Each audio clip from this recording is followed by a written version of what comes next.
어느덧 서늘한 바람이 창틈을 비집고 들어오는 가을 저녁, 김미영 씨는 낡은 소파에 깊숙이 몸을 묻었다. 35년이라는 세월이 켜켜이 쌓인 결혼 생활 중 무려 18년이라는 긴 시간을 남편의 간병에 바쳤다. 그녀의 손은 거칠었고 어깨는 늘 굽어 있었으며 눈빛은 깊은 피로와 함께 설명할 수 없는 공허함을 담고 있었다. 매일 아침 해가 뜨는 순간부터 밤늦게까지 그녀의 삶은 오직 남편의 병수발을 중심으로 돌아갔다. 식사를 준비하고 약을 챙기고 몸을 닦이고 기저귀를 갈고 밤새 뒤척이는 남편의 작은 신음에도 귀를 기울여야 했다. 18년.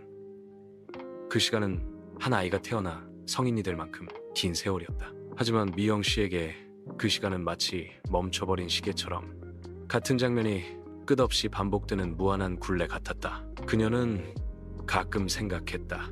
내 삶은 왜 이토록 고단할까? 이 모든 것이 정말 전생에 지은 죄 때문일까? 주변 사람들은 종종 그녀에게 위로랍시고 이런 말을 건넸다. 아이고, 보살이 따로 없네.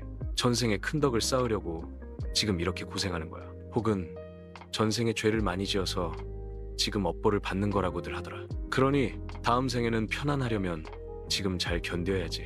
그 말들은 그녀의 마음에 깊은 상처를 남겼다. 위로가 아니라 마치 그녀의 고통이 당연한 벌 인양 들렸다. 그녀는 그 말들이 주는 무게감에 짓눌려 숨쉬기조차 힘들었다. 과연 이 끝없는 고통이 전생의 빚이라면 그녀는 언제까지 이 빚을 갚아야 하는 걸까? 그녀의 마음속에는 답을 알 수 없는 질문들이 거미줄처럼 얽혀 있었다. 그녀는 이 질문의 무게에 짓눌려 자신이 누구였는지, 무엇을 좋아했는지조차 잊어버린 듯했다. 거울 속 자신의 모습은 낯설기만 했다. 그저 누군가의 아내, 누군가의 간병인일 뿐.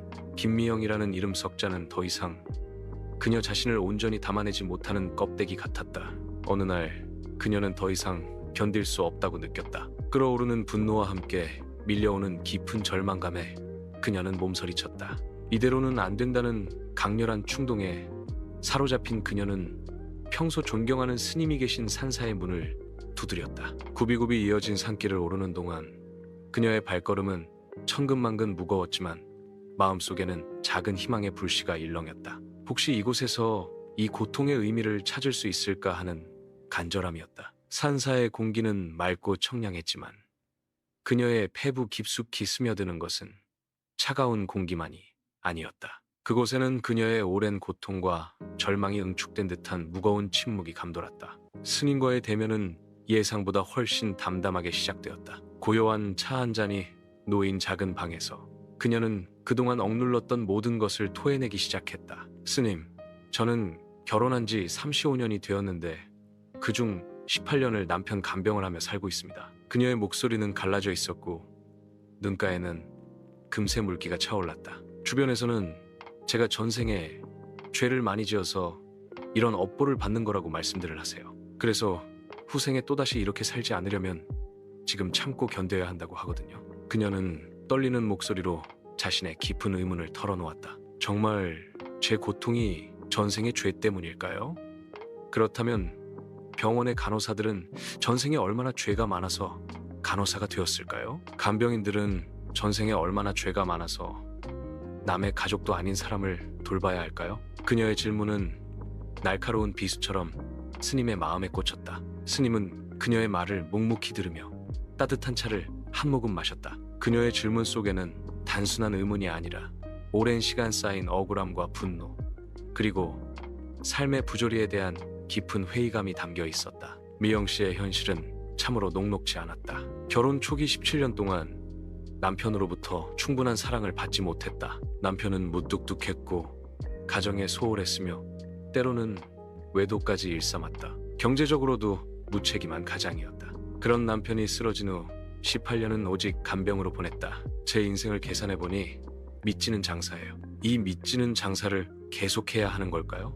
만약 이것이 전생의 빚이라면 갚아야겠다고 생각할 수 있지만 정말 빚을 진 것일까요? 그녀의 목소리에는 절규에 가까운 울림이 있었다. 그녀의 삶은 끝없이 퍼주는 삶이었고 돌아오는 것은 아무것도 없었다. 그녀는 자신의 존재 가치를 잃어버린 듯한 공허함에 시달렸다. 그녀의 젊음과 열정, 꿈은 남편의 병상 앞에서 모두 시들어버렸다. 그녀는 자신이 마치 텅 빈 그릇처럼 느껴졌다.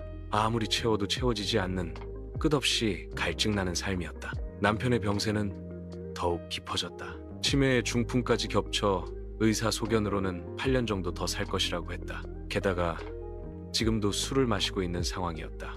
술에 취해 횡설수설하거나 그녀에게 알 수 없는 짜증을 부리는 날도 많았다. 그녀는 남편의 병든 몸을 돌보는 것보다 그의 이해할 수 없는 행동과 끝없는 짜증을 받아내는 것이 더 힘들었다. 힘들 때는 후생에 다시 한 번 더 이렇게 살더라도 지금 이 사람에게서 벗어나고 싶어요. 버리겠다는 게 아니라 시설에라도 보내서 좀 벗어나고 싶습니다. 그녀는 솔직한 마음을 털어놓았다. 이런 마음이 드는 것은 너무나 자연스러운 일이었다. 그녀는 자신도 모르게 원망의 마음을 품게 되었다. 남편이 예전에 잘했다면 지금 이렇게 힘들어도 덜 미워할 텐데, 제가 아플 때도 남편이 좀 잘해줬다면 지금 이렇게 마음이 힘들지 않을 텐데, 과거의 상처가 현재의 고통을 더욱 크게 만들고 있었다. 그녀의 마음속에는 남편에 대한 애증이 뒤섞여 있었다. 사랑했던 기억은 희미해지고 미움과 원망만이 선명하게 남아 그녀의 마음을 갉아먹었다. 그녀는 자신이 점점 더 비참해지고 있다고 느꼈다. 그래서 정말로 제가 전생에 죄를 지어서 후생에 또 이런 벌을 받을까봐 두렵습니다. 그녀의 눈에서는 뜨거운 눈물이 흘러내렸다. 그녀는 자신의 고통이 끝없이 반복될까봐 다음 생에도 이 지옥 같은 삶을 살게 될까봐 두려웠다. 스님은 미영 씨의 이야기를 모두 들은 후 고요한 목소리로 입을 열었다. 그렇다면 거꾸로 물어보겠습니다. 병원에 있는 간호사들은 전생에 얼마나 죄가 많아서 간호사가 되었을까요? 간병인들은 전생에 얼마나 죄가 많아서 남의 가족을 돌봐야 할까요? 스님의 질문은 그녀가 했던 질문과 똑같았다. 하지만 스님의 입에서 나온 그 말은 그녀의 가슴을 꿰뚫는 듯했다. 왜 우리가 아픈 환자를 돌보는 것을 죄라고 생각해야 할까요?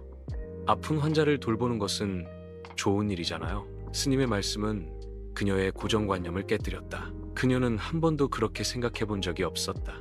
그저 자신의 고통에만 매몰되어 있었다. 이 문제는 전생의 업보가 아니라 지금 현재의 선택과 지혜의 문제입니다. 스님은 단호하게 말했다. 그녀의 눈빛이 흔들렸다. 업보가 아니라 선택이라니. 그녀는 혼란스러웠지만 동시에 한 줄기 빛을 본 듯했다. 스님은 실제 사례를 들어 설명해 주셨다. 제가 아는 분 중에 정말 힘든 간병 생활을 하던 분이 있었습니다. 그분도 도망가고 싶어 했죠. 저는 그분에게 말했습니다. 전생의 죄가 아니다. 지금 당신 마음대로 해라.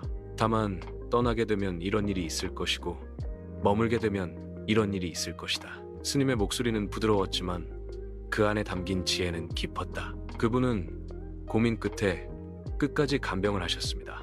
다행히 3년 만에 남편분이 돌아가셨죠. 그 후 그분은 완전히 자유인이 되었습니다. 끝까지 의무를 다했기 때문에 누구도 뭐라고 할 수 없게 되었거든요. 스님의 이야기는 미영 씨에게 깊은 울림을 주었다. 그녀는 자신과 비슷한 처지에 있는 사람이 있었다는 사실에 위로를 받았고 그 사람이 결국 자유를 찾았다는 이야기에 작은 희망을 보았다. 스님은 그녀에게 선택의 자유를 주면서도 그 선택이 가져올 결과에 대해 명확히 일러주었다. 그것은 강요가 아니라 진정한 지혜의 길을 제시하는 것이었다. 스님은 이어서 중요한 관점의 전환을 제시해 주셨다. 지금 남편분이 짜증을 내고 고마워하지 않는다고 하셨는데 한번 생각해 보세요. 만약 당신이 침대에 누워있고 남편이 당신을 간병한다면 어느 쪽이 더 나을까요? 미영 씨는 잠시 생각에 잠겼다. 유리한 사람이 짜증을 낼까요? 불리한 사람이 짜증을 낼까요? 당연히 불리한 사람이죠. 스님의 말에 미영 씨는 고개를 끄덕였다. 남편분은 지금 치매 상태입니다. 정신적 의식 수준이 어린아이와 같아요.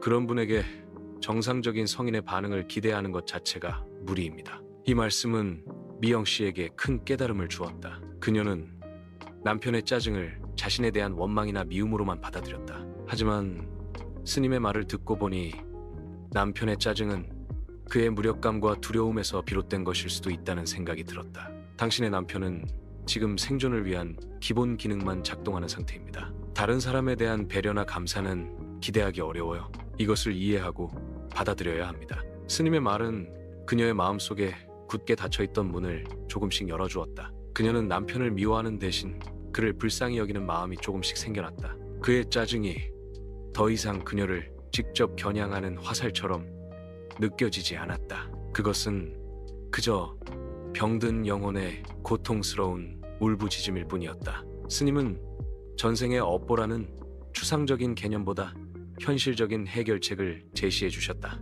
첫째, 남편을 시설에 모셔보세요. 처음에는 거부할 수 있지만 시간이 지나면 적응할 수 있습니다. 시설에 모시는 것이 항상 나쁜 것은 아니에요. 미영 씨는 시설이라는 말에 잠시 망설였다. 남편을 시설에 보내는 것은 마치 그를 버리는 것 같은 죄책감을 불러일으켰기 때문이다. 하지만 스님의 다음 말은 그녀의 마음을 편안하게 해주었다. 둘째, 만약 적응을 못한다면 다시 집으로 모셔오되 자녀들과 역할을 분담하세요. 토요일은 아들이, 일요일은 누가, 이렇게 정해서 당신도 주말에는 자유시간을 가질 수 있도록 하세요. 스님은 그녀의 고통을 외면하지 않고 현실적인 대안을 제시해 주었다. 그녀는 혼자서 모든 짐을 짊어져야 한다는 강박에서 벗어날 수 있을 것 같았다.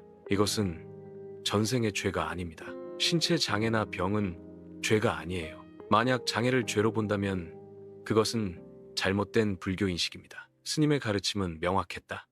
그녀는 그동안 자신이 짊어졌던 죄책감의 짐을 조금이나마 내려놓을 수 있었다. 비록 장애가 있어도 병이 있어도 그 사람도 행복하게 살 권리가 있습니다. 우리는 그런 조건을 만들어줘야 해요. 하지만 그것을 한 가족이 전적으로 책임져야 한다는 것은 과거의 사고방식입니다. 스님은 현대 사회의 변화를 언급하며 그녀의 어깨를 토닥였다. 현대 사회에서는 이런 문제를 사회가 공유합니다. 사회보장제도가 바로 그것이죠. 당신도 행복하게 살 권리가 있어요. 이 말은 미영 씨의 심장을 울렸다. 그녀는 자신이 행복할 권리가 있다는 것을 잊고 살았다. 오직 희생만이 미덕이라고 생각했다. 하지만 스님은 그녀에게 자신의 삶도 소중하다는 것을 일깨워 주었다. 스님은 이어서 더욱 근본적인 시각의 변화를 제안하셨다. 시설에 맡기더라도 버리듯이 하면 안 됩니다. 주말마다 가서 돌보고 시설 직원들에게도 감사한 마음을 가져야 해요. 그녀는 스님의 말에 고개를 끄덕였다. 시설 직원들이 제대로 안 모신다고 화내는 사람들이 있는데 그것은 잘못된 태도입니다. 당신 대신 모셔주시는 것에 대해 감사해야 해요. 스님의 말은 그녀의 마음속에 남아있던 작은 불평의 씨앗마저 뽑아냈다. 돈만 주면 노예 부리듯이 할 수 있다고 생각하면 안 됩니다. 나 대신 모셔주셔서 감사합니다라는 마음가짐을 가져야 해요. 스님의 결론은 이랬다. 이것은 빚을 갚는 것이 아니라 덕을 쌓는 것입니다. 지금 당신이 하고 있는 일은 좋은 일이에요. 앞으로 잘 될 것입니다. 내가 보증을 서줄게요.